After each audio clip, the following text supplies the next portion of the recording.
ስንታየው ምን ይዘበጣ ሞክሪያለሽ ድምጽ አሪፍ ነው ብለ የበርበሬ መቀጠያ ዘወር ጀምር ድምጽ በኋላ የብር መቁጠሪያ ድምጽ ነው የምትሰማው ጀምሯል እሺ ብላሽ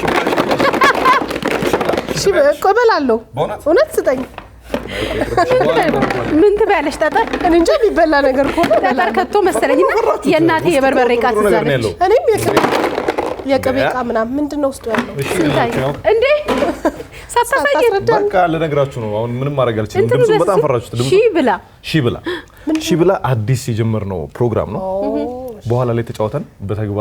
ተግባራዊ በሆነ መንገድ ባሳያችሁ ይሻላል ግን ሐሳቡ ይነገራል ሰፈር ለሰፈር እንደዚህ የሚያረጉት አሉ አይደል እነሱ መሰልከኝ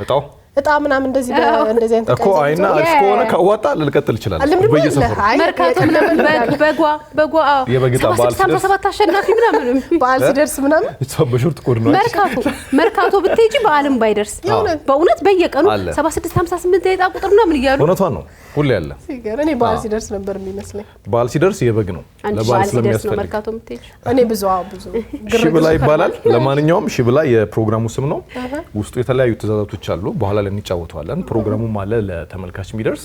ከዛ ዘውስጥ ታውጪናጣ ውስጡ ያለውን ተግባር ወረቀቶቹ ላይ ወጣዎቹ ላይ ተጽፏል እሱን የምትፈጽሚ ከሆነ ሺ ትበላለህ ሺ ትበላለህ አንድ ሺ መብላት ነው አንድ ሺ ብር ነው ከዛ ያየነው ነው ነው ሺ ነው እውነቷን እኮ ነው ሺ ብላ ከሆነ 100 ሺም ሺ ብላ ነው አሁን ይያዩ የበርበሬ ቃችን የሽሮ ቃችን ምን ታረጋለች ሁሉ አንድ ላይ የሚሉ ነው የሚሉ ሰዎች ኦፍ ኮርስ ነው እቺ እኮ ለዘመናት የሽሮ ቃ ነበር ሺ ታበላለች በርበሬ ሽሮ ምናምን አረ ለማንኛውም ጀመረ እሁድን አንድ ላይ ተጀምሯል እንደተለመደው ከሰዓት በኋላችሁ ቆንጆ ውብ እንዲሆን የተለያዩ ሞቅ ደመቅ ያሉ ዝግጅቶችን አሰናርተን ሺብላን ጨምሮ ማለት ነው ሺብላን ጨምሮ ስቱዲዮ ተገኘ እኛ ራሱ ሺ በበላ መንፈስ እንደተለመደው በጣም ደስ ብሎን አምሮብን መተናል የምትወዷቸውን የእሁድን አንድ ላይ ፕሮግራሞቻችንን ወደ እናንተ ያደረስን ጨዋታው አለ ቁም ነገሩ አለ ሳቁ ቀልዱ ሁሉም እየተዋዛ ወደ እናንተ ይደርሳል እሁድን አብረን ነው የምናሳልፈው እሁድን አንድ ላይ እንግዲህ ተጀመረ በይፋ እሁድን አንድ ላይ ተጀምሯል እንግዲህ ድምቅ ብለናል እንደተለመደው ዘንድሮ በጣም አንተም ያዋዛ አይደል ያው እኔ ሁሉ ጊዜ በተለይ ከሺበላ በኋላ አይደል ግማሹን አንተ ነው የበላው አው በልተ እንግዲህ ተረፈ ልታባላ ነው የመጣው ኮሚሽናል እንዲህ መሰለሽ እንዴ እኔም ግን አንድ ነገር ላባላችሁ አባያለስታችሁ ጥሩ የትምህርት ሚኒስቴር አንድ ነገር አውጥቶ ያነበብኩ አየው ስመጣ እና ትጋሩኛላችሁ በያስባለሁ እሱ ሐሳብ አንድ ልክ ያልሆኑ ወይም ከባህላችን ጋር ከአኗኗራችን ጋር ሀገራችን ልትደርስበት ከምናስበው እድገት ጋር አብሮ ሄደን ብሎ ያሰባቸው አንዳንድ ቀኖች ተቀንሰው አየውና ሳይ ምናምን ያልኩት ታስታውሳላችሁ ከዚህ በፊት አግባብ ያልሆኑ ቀኖች አሉ ምንነታቸው የማይታወቅ አይደል ትክክለሽ የሆነ ነገር መድረሻ ሲኖረው ነው ልክ አይደል ትርጉም እየሰጠ ሲመጣ ከዛ ነገ ላይ ደግሞ የሆነ ነገር ለውጦ እንደ ሀገር ሲያሳየን ነው ምክንያቱም ትምህርት ቤት ማለት ትውልድ የሚቀባበልበት ትውልድ የሚፈራበት ቦታ ነውና ምንድነው ለማድረግ ያሰቡት በቀጣይስ ብለን ሁላችንንም ሲያስገርመን የነበሩ ብዙ ቀኖች ነበሩ ጠብቆ አናታናታናቸው ካንስል አደረገ እድሜ ራሱ ትምህርት ቤት ምን ሆነበት ይሄ እስከ 12ኛ ክፍል ከዛ ትምህርት ጨርሰን ምን ወጣበት እድሜ ራሱ አይደል ይሄ ያልበሰልንበት በደንብ ያልተሰራንበት እድሜ ያለና አንድ ሰው እንደ እድሜው ማደግ አለበት ብዬ አምናለሁ እኔ አሁን የምናያቸው ተማሪዎች የእውነት በጣም ያስደነግጣል እንግዲህ ሁሉንም መፈረጃ አንችልም በርግጥ በጣም መልካም ጎበዝ እንደ እድሜያቸው የሚሄዱ ስነምግባር ያላቸው ተማሪዎች እንዳሉ ሁሉ ግን ሁሉም ነገር እንደ እድሜ ሲሆን ደስ ይላል ሀበሻ በጣም ያምራል እንደ እድሜ ሲሆንና አንዳንድ ጊዜ ተማሪዎችን የሃይስኩል ተማሪዎችን የፕሪፓራቶሪ ተማሪዎችን አይተ ከሆነ በተለይ እንደዚህ አይነት ቀናቶችን የሚያከብሩበት ቀን ላይ ታቸው ከሆነ በጣም ነው የምትደነግጠው በቀድሚያቸውን ሲመስሉ እድሜያቸው ራሱ ውበት አለው ተፈጥሯዊ ውበት አለው የእውነት አሁን እኔ ሜካፕ ባረግ ሂማን ሄር ባረግ ምንም ባረግ እድሜ ስለሆነ ኢትስ ኦኬ በእነሱ ግን ተፈጥሯዊ ውበታቸውን ልጅነታቸውን ማየት ትፈልጋለን አንዳንዴ በጣም ያስደነግጣል ማለት ልጄ ብትሆን ታናሽ እህቴ ብትሆን እላለሁ እኛ ማን ለብሰውን እኛ በዚህ እድሜ ላይ ያለን ሰዎች ማን ለብሰውን አይነት አለባበስ ማን ተጠቀመውን ሜካፕ የፀጉር ስታይል የፀጉር ቀለም በጣም ነው የሚያስደነግጠው የሃይስኩል ተማሪዎችን ወይ ፕሪፓራቶሪ ተማሪዎችን ስታይና ይሄ መደረጉ የእውነት ነው በጣም ነው ደስ ያለኝ ካንቺ ኩል ዜናውን ሳየው ደስ ይላል የሚገርምሽ እኔ እንትን አሁን ብዙ ከውጭ ሀገር ያመጣናቸው እዚህ ሀገር ምናከብራቸው በተለይ ከቀናት ጋር ተያይዞ ብዙ ናቸው ትምህርት ቤት ላይ በጣም ያለመድናቸው በጣም ያፈነገጡ ተግባራዊ ሊደረጉ አይገባም ብለሽ የምታስቢያቸው ብዙ ድርጊቶች አሉ ለምሳሌ አሁን ይሄ ምንድነው ይሄ ክሬዚ ዴይ ከዛ ቫለንታይን ዴይ ትምህርት ቤት ውስጥ ማለት ነው። ቫለንታይን እሱ ነው የሚገርመኝ። ሌላ ቅድም እኔ ሳይገርመኝ ፒጃማ ዴይ እኔ አሁን ቢጃማ ሲለበስ ሊተኛ ነው ቢጃማ የሚለበሰው ትምህርት ቤት ቢጃማ አድርገው ካከበሩ በኋላ ምንድነው በነገር ላይ ክሬዚ ዴይ የሚባለው ቀን ላይ ለእርቃን ሩብ ጉዳይ ለብሰው የሚመጡ ተማሪዎችን ቪዲዮ ላይ ከዛ አንቺ አለባበሳቸው ላይ ነው ከፒጃማው የሚብሳል የእውነት እብደት በሚል ያው እብድ መስሎ በመጣ ነው ነገር ይኸውና ለእርቃን ሩብ ጉዳይ ሆነ አለባበስ። ከዛ ደግሞ ብዙ ትምህርት ቤቶቻችን አስፋልት ዳር ናቸውና ክሬዚ ዴይ ራሳቸውን በቃ ክሬዚ ነኝ ብለው ስለሚያስቡ እንዳልሆነ ነገር ሲሆን ነው የምታያቸው እና ወላጆቻቸው ከቤት ሲልኳቸው ከዛ መምህራኖች ሲያዩዋቸው ቅድም እንዳለው ትምህርት ቤት ትውልድ የሚፈራበት ነው አይደል ምን እያፈሩ ነው ብለው ራሱ እነሱ ተቀበሏቸው እስከዛሬ ራሱ እንደ ልምምድ ለአንዴም ለሁለቴም ለሶስቴም ተከብሯል አይደል እንዴት ነው የመጀመሪያውን አልፎ እዚህ ላይ ደረሰው ራሱ በጣም ጥያቄ ነበር። የሚገርምሽ እኔ አሁን ሌላውን አላውቅም ክሬዚ ዴይ ግን በአብዛኛው ወላጅ የሚደግፈውም እንዲከበር የሚደግፈው ቀን አይደለም በድብቅ ተማሪዎች በቦርሳቸው ይዘው የሚሄዱት ነገር በጣም ብዙ ነው። በነገሮች ላይ ትምህርት ቤት እንሄዳለን ብሎ ዩኒፎርም በቦርሳ ይዘው ከተወሰነ ርቀት በኋላ ዩኒፎርማቸውን ቀይረው ሌላ የቢሮ ሰራተኛ አሊያም ደግሞ ሌላ ታሪክ ውስጥ የሚገቡበት አጋጣሚ ብዙ ነው። እኔ በማቀው እና በአብዛኛው የሚደገፈው ነው ሳይሆን በድብቅ የሚደረግ ነው። እኔ በጣም ማዝነው ትምህርት ቤቶቹ የሚፈቅዱበት እሱ ነው ምልክት በጣም ልጆች ሰው ይሆናሉ ነገ ሀገር ይረከባሉ ተብሎ እዛ ሲላኩ እዛ ያን ነገር እንዲያደርጉ የሚፈቅዱላቸው አጋጣሚ በጣም ነው ይገርመኝ። አሁን የወንዶች ጀንትልማን ዴይ የሚባል ማለት ገና ናቸው ለጀንትልማን ይደረሳል የትም አይሄድም። ለቫለንታይን ዴይ እሱ መታሰብም የለበትም ጭራሽ እንዴት ነው የሚያከብሩት ስለሱ ነገር ያውቃሉ አያውቅም ብለሽ ስታስቢ ያው በቃ ባሉን እያከበር ነው ብሎ ይነግሩሻል። የቢጃማ ማድረቅን በቃ ቢጃማ ሁሉም ሰው ካለው አርጎ ይተኛል ቤቱ ከሌለ የለም ደግሞ ብዙዎቻችን ቢጃማ አርገን ምንተኛ ማደለን ቢጃማ እንደምናደርገው ወቁልን ነው ምንድነው እንትን ራሱ አለው ይሄ ከተለያየ ኢኮኖሚ ደረጃ አይደል ትምህርት ቤት ነው ሄደው በጣም ይፈተናል ማለት ልጆች ባላቸው በቤተሰባቸው የኢኮኖሚ አቅም ሁላ በጣም የሚፈተኑት በእነዚህ በቀናት በሚከበሩበት ጊዜ ነው። መዋጮ ይላሉ ብር ይመጣል ከዛ ለልብስ ከዛ ለሆነ ነገር ሲባል የልጆች ፉክክሩ ራሱ ጤናማ አይደለምና መቅረቱ በጣም ትክክል ነው። ወጣቶች ናቸው ልጆች ናቸው መዝናናት ሊወዱ ይችላሉ መሳቅ መጫወት ሊወዱ ይችላሉ እድሜያቸውንና እነሱን በሚመስል አንድ ተማሪ ሊያደርገው በሚገባ አይነት መንገድ መሆኑ በጣም ተገቢ ነው ብዬ የሚከበረው ነገር በሙሉ የተማሪ ጠባይ ሲኖረው ቆንጆ ነው። አሁን እኛ እንደ ማህበረሰብም እኮ እውቅና ሰተናቸው አይደለም ነገር ግን ብዙ ከዚህ በፊት የምናቃቸው አጋጣሚዎች አሉ ነገሮች ሲደጋገሙና ሲለመዱ እውቅና ይሰጣቸዋል ማለት ነው እና በጣም እየለመድናቸው ነው። አሁን ኖርማል ክሬዚ ዴይ ምናምን በጣም የተለመደና ተማሪ ባያረገው ምንም የማያስጨንቀን ጉዳይ እያሉ ነው መጥቷል። ብዙ ግን ከውጪ ኮርጀን ልናከብራቸው የሚገቡ ለኛ ማንነት ለኛ ያናኖር ዘይቤ የሚሆኑ ብዙ ቀኖች አሉ እነሱ መኮረጅ ብንችል ብናመጣቸው። እኔ ግን ወደ ውጪዎቹ ቀኖች ላይ ራሱ ከመሄዳችን በፊት ናፍቆት ሀሳብ ላይ ለመጨመር እድሜ በነገራችን ላይ ጊዜውን ጠብቆ ባትፈልገው የሆነ አስገዳጅ ነገር ይዞብህ ይመጣል። መቋቋል ጸጉር መጨመር የሆኑ ነገሮችን ማድረግ ሁሉ ጊዜ መቼም እንደ ልጅ የሆነ ነገር ልብስ ያደረገ የምንወጣበት ጊዜ አይደለም አይደል? ጊዜውን ጠብቆ ሁሉም ነገር ይመጣልና ያስደነግጣል። እኔ አሁን ከህይወት ተሞክሮ የራሱ ባወራ ልጅ ሆኜ ዝም ብዬ ከህቴ እየወሰድኩ መቀባቸው የፊቴ ነገሮች ነበሩ። አሁን ላይ ሆኜ ፊቴን በቀላሉ ማስተካከል የማልችልበት አይነት ደረጃ አድርሻለሁ። ስታይ መቼ ነው የተቀባሽ መቼ ነው ያደረግሽው ይሉኛል። እኔ የቴ የምትቀባቸው ነው እየሰረኩ ቅድም ስንቴ እንዳለ ቦርሳዬ ውስጥ እያስቀመጥኩ አንድ ጊዜ እንደውም ብታይ በጣም ተገርፌ ያውቃለሁ። ጡት ማስያዣ በእውነት ይገርመኛል። እና እንደዚህ አይነት ነገሮችን ሳወራ የቅድም የትላንት ያህል ማስታወስ አይነት መገረፍ ነው የተገረፍኩትና እህቴ ጡት ማስያዣውን አስቀምጣ አውልቃ ትሄዳለች እና ልጅ ነኝ እኮ እንኳን እንደዚህ አይነት ጡት ላወጣ አሁን የለኝም እንደሱ አይነት ጡትና አደረኩትና ትልቅ ነው በጣም ሄድኩኝ ትምህርት ቤት መንገድ ላይ ስደርስ ወንድም ያየኝ እና ከሆነ ነገር ተሻግሮ ነው ማለት በጣም ደንግጧል። እኔ ጋር እስከሚደርስ ድረስ ስንት ሰው ያያት ነው እዚህ ጋር የደረሰችው የሚለው ነገር ራሱ አሳፍሮት እዚህ ጋር ደርሷል በቃ አፌ ላይ ማለት እንደዛ አይደለም። ዩኒፎርም ነው የለበስኩት አድርሺ ተብለሽ ነው ይመስላል በእውነት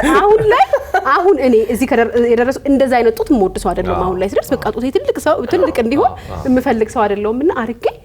ከዛ በምን ፍጥነት አስፋልት ላይ ነበርኩ እኮ በምን ፍጥነት ራሴን ግቢ በር ላይ እንዳገኘ ታላቀም እውነቷን እኮ ነው እጥቅጥን ያደረገ። እኔ በነገራችን የዩኒቨርሲቲ መጀመሪያ ዓመት ተማሪ ሆኜ ተገርፌ ነስሮኝ ያውቃል። የምርሽ ነው በእውነት በጣም ኃይለኛው እንደምን ያለው የመጨረሻ ልጅ ነሽ ቤት የመጨረሻ ልጅ ነኝ። እኛ ስርዓትን በእውነት እኔ ለብዙ ሰው ላስተምረው የምችለው ስርዓት በርግጥ አንጻራዊ ነው አይደል? አንቺ ጋር እኔ ጋር ሁላችንም ጋር ይለያያል። ግን ቅጣትማ ድሮ ቀረ በስማ እኔ ተገርፌ ነውርን ማህበረሰቡም አያልፍሽም ሰውም አያልፍሽም አሁን እኮ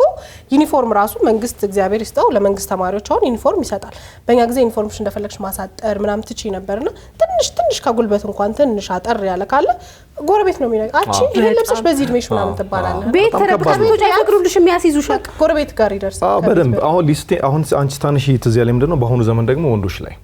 ለምሳሌ ከእድሜ ጋር ተያይዞ የሚመጡ ብዙ ነገሮች አሉ ተፈጥሮ የሚያመጣው ማትክጂው ነገር ማለት ነውና ለምሳሌ በጣም ህጻናት ልጆች 14 15 ጺም ለማብቀል ይሄ የሚገባ ነገር ነው መጀመሪያ ወይኔ አው ኬሚካል ነው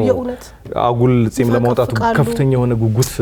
አድሮባቸው ይሁን ምን እንደሆነ አላውቅም በቃ ይመጣል በመጣሳት ምንም እንደሚል አሁን በዛ እድሜ አሁን ጺም አውጥቶ ምን ለምን ሆነ ያ ለድሜ ተሰው እኮ ስራ ጨርሰን ከዚህ ስንወጣ አይላሹን ለማውለቅ አይደል በቃ ለተመልካች ክብር የምታረጋቸው ነገሮች እኮ እስከምናረግ ፍጥነታቸው አይታቸው ገና የተፈጥሮ በታቸው ልጅነታቸውን አድንቀህ ያልጨረስካቸው ልጆች አዳዲስ ነገር ተተክለ ይመጣሉና ልጅነት በራሱ ውበት ነው እድሜ በራሱ ውበት ነው አይደል ከዛ ነው አርቲፊሻል የሚባሉ ነገር ራሱ እኮ እውነትም ተፈጥሮን ካስረከብክ በኋላ እኮ ነው ነገሮችን እያጣመጣ ሰዓት የምታረገው ነውና ጊዜን መምሰል ራስን መምሰል በጣም ትልቅ ነገር ነውና በጣም መልእክታችንም ጭምር ነውኛ እና ትምህርት ሚኒስቴር ያወጣውን በጣም በመስማማት ፈርመናል ማለት ነው ሂዩማን ሄር አሁን በዛ እድሜ አታረጊም ነበር ልክ ነሽ እኮ ሂዩማን ሄር አርገሽ ዋጋውስ ማለት ዋጋው እንዴት አፎርዳረው አርቲፊሻል ምናምን ሊኖር ይችላል በዊግ ራሱ እንደዚህ ቁጥጥር ምናምን ተሰርተሽ ተገርፈሽ አታውቂም የእውነት መምህራኖች በዊግ እንኳን ቁጥጥር ተሰርተሽ ዊጉን ማለት የብር ላስቲክ ከሸምሱ ጋር ራሱ በስኒ 5 አምጥቼ ራሱ ዱቤውን መክፈል አቅቶኝ ስንት ጊዜ የዛኔ ዱቤ ውስጥ ያለሽ ከየት ላምጣው ባይዘው የኑሮን ትርኩ ነው 25 ሳንቲም ማግኘት አቅቶ የብር ላስቲክ ለቅመ ምናምን እኔ እሱ እንኳን አይፈቀድም እንኳን ሂዩማን ሄር ብዙ ነው ግን ያኔ የነበረው ነገር በጣም ወግ ያለው ስርዓት ያለው ጊዜ ስለነበር ከዛ ጋር ምናወዳድረው ነገር የለም የድሮ ጥሩ ነው ያሁኑ መጥፎ ያልን አይደለም ሁሉም ጊዜ ሲመስል ግን ልክ ነው ጊዜ በራሱ የሚያመጣቸው ነገሮች አሉ ተዝናኑ በወጣትነታችሁ ጥሩ ጊዜ ያሳልፉ ግን ደግሞ ከባህል ከሃይማኖት ከማንነት ያልወጣ ነገር ይሁን ምክንያቱም እድሜ በራሱ ብዙ ነገር እየጠበቀ ጊዜ በራሱ የሚያመጣው ነገር አለ ለማለት ነው እንግዲህ ከዚህ በፊትም እኛ ስለ ቀናቶች ስናወራ ጥሩ የሆኑትን ቀናቶች ብንኮርጅስ ያለበት ምክንያቱም በጣም ብዙ ቀናቶችን እየኮረጅ ነው አሁን ትምህርት ቤት ውስጥ የሚከበሩት ቀናቶች ራሱ ከውጭ የተወሰዱ ናቸውና በዚህ ባሳለፍነው ሳምንት ሐሙስ እንግዲህ አሜሪካን ሀገር በጣም ትልቅ ግምት የሚሰጠው ታንክስ ጊቪንግ ወይም የምስጋና ቀን ተከብሮ ነበርና እኔ የምስጋና ቀንን ሳይው በጣም ነው ደስ የሚሉኝ የእውነት ለመናገር ለኛ ሀገር ብናመጣው ራሱ ወደኛ በጣም ጥሩ መልእክት ያለው ነው ቀን ነው ብዬ ነው ማስብ አንደኛ ፈጣሪያቸውን ያመሰግናሉ ከዛ ውጪ እርስ በርስ አብሮህ የሚሰራውን ሰው ጓደኛህን ቤተሰብህን የምታመሰግንበት የምትሰባሰብበት በጣም ትልቅ ዋጋ የሚሰጡት በዓል ነውና እንደው እንደነዚህ አይነት ነገሮችን ብናመጣቸው መልካም ነው ብዬ ያሰብኩ ነበር ይሄንና መሰል ቀኖችን በደማቁ ማክበር የምንችልባቸው አጋጣሚዎች ቢኖሩ በጣም ጥሩ ነው ለምሳሌ የምስጋና ቀን ብዙ ሰዎች የሚሳተፉበት ተቋማት ሳይቀር ለተሰጣቸው አገልግሎት ወይ ደግሞ ላቀረቡት አገልግሎት ደንበኞቻቸው የሚያመሰግኑበት ጭምር ነው ለምሳሌ አሁን በአሜሪካን ሀገር አርብ ዕለት ብላክ ፍራይዴይ የሚባለው አይደል እሱ አሁን ዋጋ ዲስካውንት የሚደረግበት የሚቀነስበት ቀን ነው የደንበኛ ቀን ተብሎ ማለት ደንበኞቻችን እስከ ዛሬ ከኛ ጋር ስለነበራችሁ በዚህ በምስጋና ቀን ላይ እናመሰግናችኋለን እቃዎች ላይ ቅናሽ አድርገናል ኑና ከኛ ግዙም ብለው እነሱን የሚያመሰግኑበት ጭምር ነው እኛ ሀገር ስመጪ እቃ የሚቀንሰው ወይ ሱቁ ሲፈርስ ነው ወር ደግሞ እቃው ሊሸጥ ሲል ይቀንሳልስ አንተ መጀመሪያ ሁለት ራሱ አለ ቢግ ዲስካውንት ምናምን ተብሎ ይሰቀልና ያው ሱቁ ሊፈርስ ነው በቃ ወይ ኤክስፓየር አድርጎ አልቀው ወር ደግሞ ሱቁ ሊነሳ ነው ወይ ደግሞ ሰውየው ከስሯል ለስሙ ድንገር ቃርዳ ሲሆን ነው የሚባለው ሲቃርድ በእውነት ሲቃርድ ነው እንጂ በትኩሱ ወይም ውበቱ ሳይጠፋ ፋሽኑ ሳይጠፋ አይደለም የሚቀንሰው እኛ ሀገር እንኳን ትንሽ እንደሱ አይነት መለማመድ ይቀረናል ብዬ አስባለሁ ይሄ ደንበኛና አክብረ ለዚህ ያበቃኝ እኮ ደንበኛዬ ነውና በደስታዬ ቀን በምስጋናዬ ቀን ደግሞ ይሄን ላርግለት ለመባባል ገና ነው ሩቅችን ላይ መሰራት አለበት ብዬ አስባለሁ አመቱ ሙሉ በደንብ ስላተረፍኩበትና ገንዘቡን ስለተቀበልኩት መጨረሻ ላይ በዚህ ቀን ላይ ትንሽ ዲስካውንት አድርጌ ቢሸጥለት የሚል ሳቢ ቢመጣ በጣም አሪፍ ነው አሁን እኛም እኮ ብዙ ከአሜሪካ የሚመጡ እቃዎች ተወና የሚገዛልን በብላክ ፍራይዴይ ምክንያቱም ገና ይመጣል ተያይዞ ብዙ ጊዜ አሁን ይሄ ብላክ ፍራይዴይ ላይ ብቻ ሳይሆን አንዳንድ ሱቆች ላይ ትልልቅ ሱቆች ላይ ትልልቅ ብራንድ የሆኑ ሱቆች ላይ አንድ ስትገዢ ተጨማሪ አንድ የሚባል አለ አንደኛ ብልጠት ነው ብዬ ነው ማስበው ምክንያቱም አንድ ስትገዢ አንድ ይጨመርልሻል ዋጋውን 50 ነው ሁለተኛ ደግሞ የሚገዛውን ሰው ያበረታታል ደግሞ እዛ ሱቅ ይመጣል እኛ ሀገር 50% ዲስካውንት ተብሎ አንድ ቃ ነው ገዥ ሶ ብለውት የገበያ ደንበኛና ማርኬቲንግ ስትራቴጂው እንደው ከርዕሱ እንዳንወጣ እንጂ የተበረዛል በጣም ጤናማ አይደለም ፕላስ ደግሞ አሁን ባልሹ ላይ ምስጋና ቀን ላይ የሚደረገው ነገር ትልቁ በደንበኛና በሻጭ መካከል የሚያጎልበተው ነገር ምንድነው እምነት ለምሳሌ ይሄንን እቃ የሆነ ሰዓት ላይ ከአርብ ውጪ ብላክ ፍራይዴ ከሚሉት ቀን ውጪ ስንት እንደምገዛው አውቃለሁ። የዛን ቀን እጄ ምን ያህል ቅነሳ እንደተደረገልኝና በተመጣጣኝ ዋጋ እንዳገኘሁትም አውቃለሁ። ስለዚህ በሁለታችን መካከል ያለው እምነት ከፍተኛ መሆኑን አውቃለሁ። ይሄ ዋጋ እንደማይገባው ግን ዛሬ ለኔ ለምስጋና ተብሎ እንደተቀነሰ ምረዳበት አጋጣሚ ሰፊ ነው። ይሄንን አሁን ብንኮርጅ እኛ ገዢዎች ተጠቃሚ ነን። ብንኮርጅ አይደለም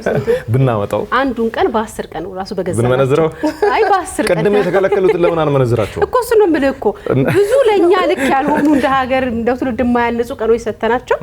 አንድ ቢሰጡን ማለት ቃላት በጣም ኃይል አለው አይደል? የማንሳት የመጣል ደስ የሚል ስሜት እንዲሰማ የማረክ ኃይል አላቸውና የምስጋና ቀን መጀመሪያ ከርሱ በጣም ደስ ይላል። ምንም ነገር ባታረጊበት ራሱ በቃ ሰው መመሰጋገንን የመሰለ ነገር አይደል? በጆሮ የሚገባ ነገር ነው እኮ። እኔ ራሱ በጣም ብዙ ገጠመኞች አሉ። የምስጋና ቀን መጀመሪያ ፈጣሪ የምናመሰግንበት አይገባኝም ነበር ምን እንደሚያደርጉና ከ2 ዓመት በፊት የባለቤቴ እናት ከአሜሪካ እዚህ መጣችና የምስጋና ቀን አዲስ ነው በሉ ማታ እንግዲህ እንደዚህ ያለ ምናምን እያለች ስታሯሩጠን ነው ያለችው። ምክንያቱም በዓሉ በሚከበርበት ቀን ዶሮ ወይም ተርኪ ይሉታል። በጣም ትልቅ መሰለኝ። የኛ ዶሮዎች ደግሞ በቃ እንትን ናቸው፣ በጣም ሴክሲ ናቸው። ሲክስ ፓክ ምናምን ያላቸው ናቸው። ያበሻ ዶሮ እና ሰጎን ፍለጋ ወጣሽ? አዎ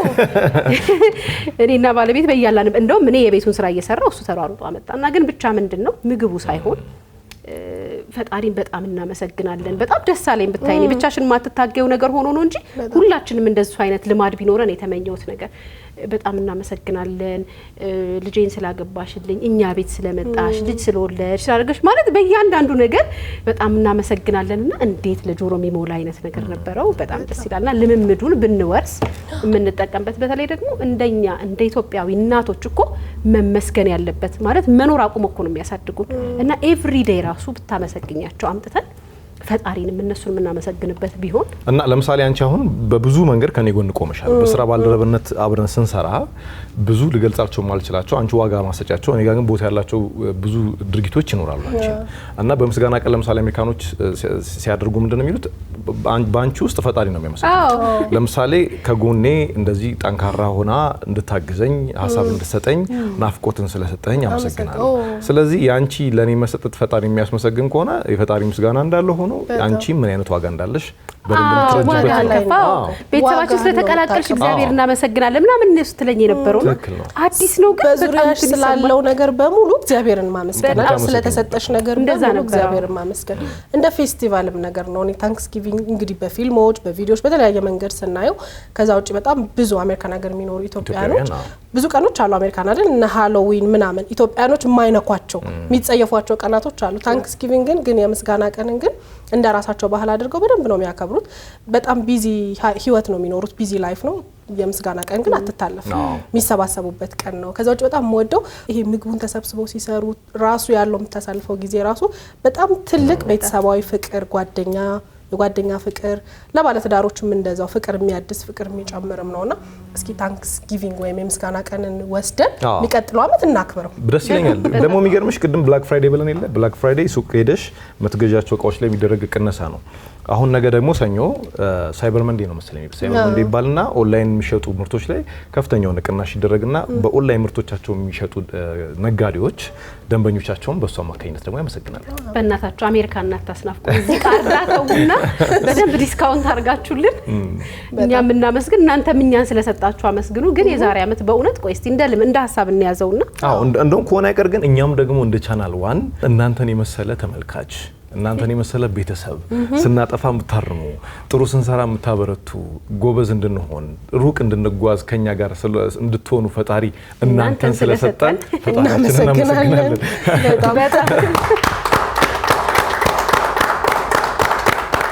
በምስጋና በጣም ደስ በሚል የምስጋና መንፈስ ነው የዛሬው እሁድን አንድ ላይ የተጀመረው። በጣም ነው የምንወዳችሁ፣ በጣም ነው የምናመሰግናችሁ። እንግዲህ እንዲህ ባለ ደስ በሚል መልካም በሆነ መንፈስ የተጀመረው እሁድን አንድ ላይ እንዳማረበት እስከ መጨረሻው ይቆያል። አብራችሁንም ስለምትሆኑ ደግሞ እናመሰግናለን። መልካም ጊዜ፣ መልካም ቆይታ ይሁንላችሁ።